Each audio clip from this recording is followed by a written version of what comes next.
avant de plonger dans cette histoire incroyable, pensez à vous abonner à la chaîne et à activer la cloche.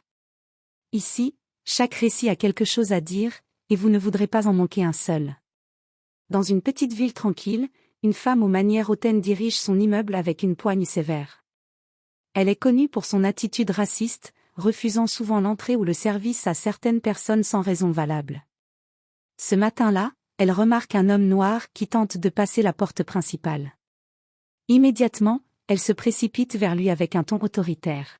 « Vous ne pouvez pas entrer ici. » L'homme, calme, lui demande poliment ce qu'il a fait de mal. Mais elle l'accuse sans détour, prête à l'expulser de force. Les résidents commencent à observer la scène, certains avec gêne, d'autres amusés par sa morgue. Alors qu'elle tente de le pousser dehors, l'homme sort lentement un badge de sa poche. Il le montre avec un sourire assuré, c'est un agent du FBI. À cet instant, son visage se fige. Ses mains tremblent, et les mots meurtriers qu'elle avait sur le bout de la langue disparaissent. Elle comprend qu'elle vient de défier quelqu'un qui détient un pouvoir bien plus grand que le sien. Le silence tombe. L'homme noir, calme et imposant, s'avance d'un pas. « Madame, je crois que vous devez revoir vos jugements hâtifs. » La scène est suspendue entre tension et humiliation, et tout le monde sait que ce moment marquera un tournant dans la vie de cette femme raciste, et dans celle de l'homme qu'elle a osé mépriser. La femme raciste, Madame Delacroix, se tenait droit dans le hall de l'immeuble, son visage crispé par la colère et la fierté. Elle pensait qu'expulser l'homme noir serait simple, comme elle le faisait si souvent. Mais aujourd'hui, elle allait apprendre à quel point elle se trompait. « Sortez immédiatement » hurla-t-elle, pointant la porte avec un doigt accusateur. L'homme, d'une tranquillité surprenante, croisa les bras. « Je vous ai dit que je n'ai rien fait de mal, madame. » Madame Delacroix leva la voix, ses mots tremblants de colère, « Je ne tolère pas votre présence ici. » Vous. Mais avant qu'elle puisse finir sa phrase, l'homme sortit un petit badge argenté de sa poche et le fit briller sous la lumière, FBI. Son visage changea instantanément. La couleur de sa peau pâlit légèrement, ses lèvres se figèrent et ses yeux s'agrandirent d'horreur. Les résidents autour, qui jusque-là regardaient en silence, échangèrent des regards incrédules. « Madame, je suis. » balbutia-t-elle, incapable de former une phrase complète.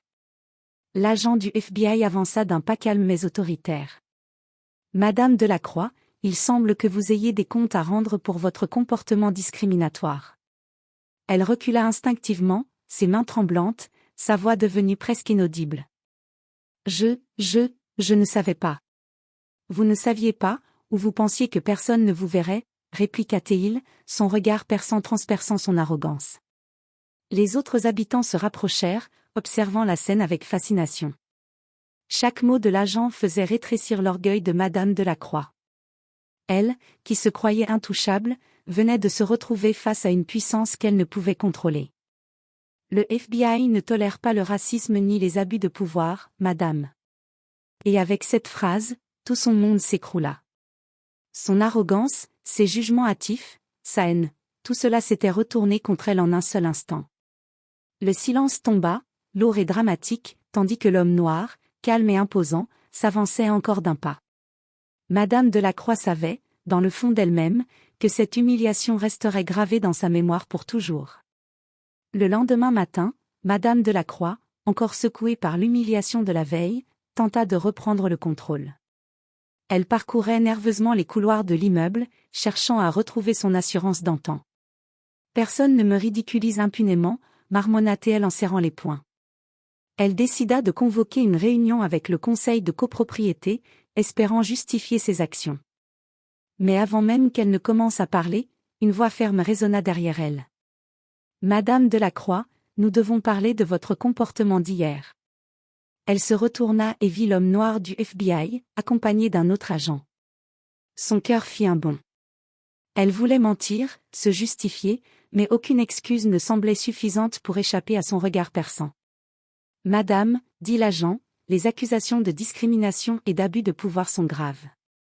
Vous pourriez faire face à des sanctions importantes. » Madame Delacroix rougit et balbutia. « Je ne voulais pas, ce n'était qu'un malentendu. » Mais les preuves étaient accablantes, témoignages des résidents, vidéos de sécurité, et surtout la présence du FBI. Chaque mot qu'elle prononçait semblait s'effondrer dans l'air. L'agent continua, « Vous avez cru que votre autorité était absolue. Hier, vous avez appris que les apparences sont trompeuses et que chaque action a des conséquences. » La salle entière retenait son souffle. Les voisins murmuraient entre eux, fascinés par la scène. Madame Delacroix, qui avait l'habitude de dominer son entourage, se retrouva sans voix, incapable de défendre son honneur. « Nous allons devoir documenter cet incident et prendre des mesures pour éviter que cela se reproduise », conclut l'agent. Elle baissa les yeux, humiliée, consciente que son arrogance s'était retournée contre elle. Pour la première fois, elle comprit qu'il ne suffisait pas d'avoir du pouvoir pour imposer sa volonté. Le vrai pouvoir résidait dans la justice et la vérité, et elle venait de perdre sur tous les fronts. Quelques jours après l'incident, Madame Delacroix pensait pouvoir reprendre sa routine, mais l'homme du FBI avait préparé sa revanche, sans violence, seulement avec la force de la vérité.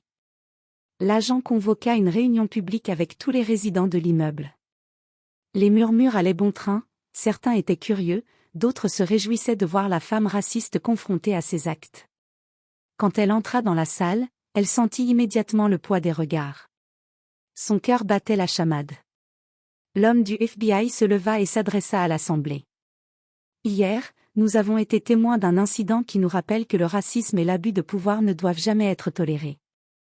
Madame Delacroix a tenté d'expulser un résident sans raison, en se basant uniquement sur sa couleur de peau. » Madame Delacroix ouvrit la bouche pour protester, mais l'agent sortit des documents et des vidéos de sécurité, projetant chaque geste, chaque mot, pour que tous les résidents puissent voir l'ampleur de l'humiliation qu'elle avait infligée.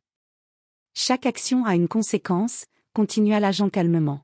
« Aujourd'hui, nous voulons que justice soit faite, et que tous comprennent que l'intimidation et la discrimination n'ont pas leur place ici. » Les résidents murmurèrent, certains applaudissant timidement. Madame Delacroix, figée, sentit son arrogance s'évaporer complètement. Son visage passa par toutes les couleurs, rouge de honte, pâle de peur, puis vert de désarroi. L'homme du FBI s'avança vers elle et dit d'un ton posé mais implacable.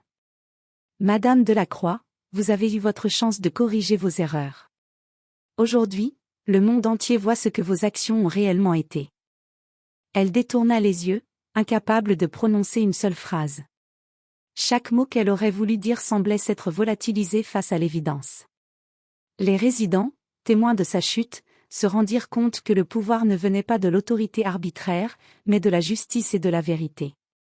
L'homme du FBI quitta la salle, laissant derrière lui une atmosphère de respect et de revanche silencieuse. Madame Delacroix resta seule, humiliée publiquement, ayant appris à ses dépens que mépriser les autres ne mène qu'à sa propre défaite.